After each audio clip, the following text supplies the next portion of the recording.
Hello வணக்கம். இது உங்கள் சிவி ஜோன். சொல்லலாம் எப்படி இருக்கீங்க? இப்போ பார்த்தீங்கன்னா லைவில் வந்து ஒரு பயங்கரமான சம்பவம்.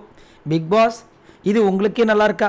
நேற்று விஜய் பார்வதியாண்டு நம்ம திவாகரை வந்து கூப்பிட்டு உள்ளே உட்கார வச்சு அவங்களுக்கு நான் இந்த பவரை கொடுக்குறேன் அந்த பவரை கொடுக்குறேன்னு சொல்லி அந்த அம்மா வந்துட்டு வெளியில் வந்து ஒரு வெறியாட்டமே ஆடி எவ்வளோ பெரிய விஷயம் சம்பவம் நடந்துச்சு.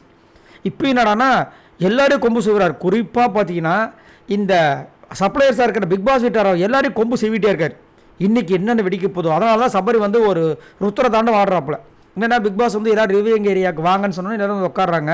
உட்காந்தவொடனே எல்லோரும் பாராட்டுறாரு.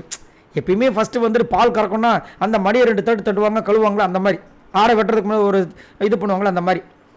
நீங்கள் எல்லாருமே சூப்பராக பண்ணீங்க, பெரும்பாலும் எல்லாமே நல்லா பண்ணீங்க. நான் வந்துட்டு சாப்பிடாம பார்த்து ரசித்தேன்னொன்னே எல்லோரும் கைத்தட்டி சூப்பர் தேங்க்யூ பிக் பாஸ் அப்படின்றாங்க. போட்டி மனப்பான்மை உங்கள் எல்லாருக்கிட்டே இருந்துச்சு. அதை நான் பார்க்கறதுக்கு ரொம்ப சந்தோஷமாக இருந்துச்சு. சரி, எனக்கு ஒரு டவுட்டு, ஏன் பாட்டில் சப்ளையர்ஸ் எல்லாம் வந்துட்டு ஒரு எம்ப்ளாயாகவே நினச்சிட்ருக்கீங்க? நீங்கள் எம்ப்ளாயீஸா அப்படின்ற மாதிரி கேட்குறாரு. எல்லோரும் அப்படி பார்க்குறாங்க, என்னடா இது, ஓஹோ அப்படின்னு. இதில் 2 பேர் தான் வந்து காயின் சம்பாரிச்சிருக்கீங்க. அது ஒன்று கனி, இன்னொன்று கெமி. அது கூட வந்துட்டு அந்த ஜூஸ் ஓனரோட பெரிய மனசால. அதுக்காக நீங்கள் போய் சண்டை போட்டு கேட்டு வாங்குங்கலாம் சொல்ல வரல. எப்படி சம்மல்ல, நீங்கள் போய் சண்டை போட்டு கேட்டு வாங்கணும்லாம் நான் சொல்ல வரல. பட் நீங்கள் வந்து அது வாங்கியிருக்கலாம். ஏன்னா நீங்கள் வந்துட்டு பண்ணுற விஷயங்கள் அந்த விளையாட்டுக்கு கொடுக்குற மரியாதை அதை முதல் ஞாபகம் வச்சுக்கின்ற மாதிரி நாசுக்கா வாழைப்பழத்தில் ஊசியை சொருகிற மாதிரி சொருகி விட்டாப்புல. அதுக்கப்புறமா என்ன சொல்கிறேன்னா, இந்த விளையாட்டோட முக்கிய அம்சம் உங்களுக்கு தெரிய ரூல்ஸ் தெரியும். சூப்பர் டிலக்ஸில் இருக்கவங்க வின் பண்ணாங்கன்னா அவங்களுக்கு ஒரு நாமினேஷன் ஃப்ரீ பாஸ் கிடைக்கும். இவங்க வந்துட்டு அந்த பிக் பாஸ் ஹவுஸில் இருக்கவங்கள ஒருத்தவங்களை காப்பாற்றலாம். இதே பிக் பாஸ் வீட்டில் இருக்கவங்க வின் பண்ணாங்கன்னா அவங்களுக்கு சூப்பர் டிலக்ஸ் ஃபேமிலியில் வந்துட்டு ஒரு இடமும் கிடைக்கும், நாமினேஷன் ஃப்ரீ பாஸும் கிடைக்கும்.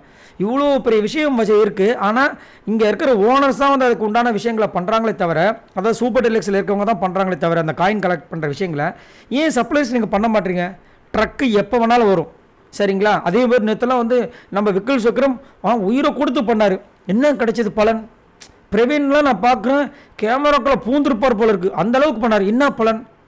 அதனால் தயவு செஞ்சு வந்துட்டு நல்லா பண்ணுங்கள். எந்த விஷயத்துக்கும் யோசிக்காதீங்க, முடிவை தைரியமாக எடுங்க. என்ன தப்பாக இருந்தால் திருத்திக்குங்க.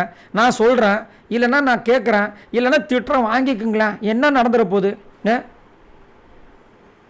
அதே மாதிரி எந்த வகையிலும் இந்த கேம் பாஸ் ஆகிடக்கூடாது, பார்த்துக்குங்க அப்படின்ற மாதிரி சொல்லிட்டு. ஏன்னா நேற்று வந்து ரொம்ப நேரம் பாஸ் ஆகியிருந்தது இல்லையா? அதான் முக்கியமாக ஒன்று வச்சு எல்லோரும் கொம்பு சொல்லி விட்டு இங்கே இப்போ பாருங்கள் கடைசியாக வந்துட்டு கிளம்புங்கட்டார். அதுக்கப்புறம் ஒரு நிமிஷம், இப்போ ட்ரக்கு வந்துட்டு திரும்பிடுச்சு, எப்போ வேணாலும் வந்துட்டு பாட்டில் எடுத்துகிட்டு வரலான்னு ஓடுறாங்க. தப்புன்னு பாட்டில் சர்ப்ரைஸ். நான் விடமாட்டேன்டா, எப்படியாவது இந்த நாமினேஷன் ஃப்ரீ பாஸை வாங்கி நான் வந்து யாரும் நிரூபித்து காட்டுறேன்டான்ற மாதிரி வந்துட்டு ஓடுறாங்க. என்னென்ன நடக்க போகுது? ஆனால் பிக் பாஸ் பல்லே அப்படின்ற மாதிரி இருந்துச்சு. சரி, நீங்கள் உங்களோட கருத்தை சொல்லுங்கள். அது மட்டும் இல்லாமல் பிக் பாஸ் இந்த மாதிரி ஒரு சில சம்பவங்கள் பண்ணால் தான் வந்துட்டு அந்த பிக் பாஸ் வீட்டுக்கே வந்துட்டு ஒரு சில பேருக்கு வந்து புத்துணர்ச்சி வந்துட்டு நான் பண்ணுறேன்னு வெறியே வருது. இல்லைன்னு வச்சுக்கிங்களேன், அவ்வளவு தான். சரி, அடுத்ததை பார்ப்போம் அப்படின்ற மாதிரி நிறைய பேர் உட்காந்துட்டு இருக்காங்க. குறிப்பாக பார்த்தீங்கன்னா அரோரா, துஷார், இன்னும் ஒரு சில பேர்.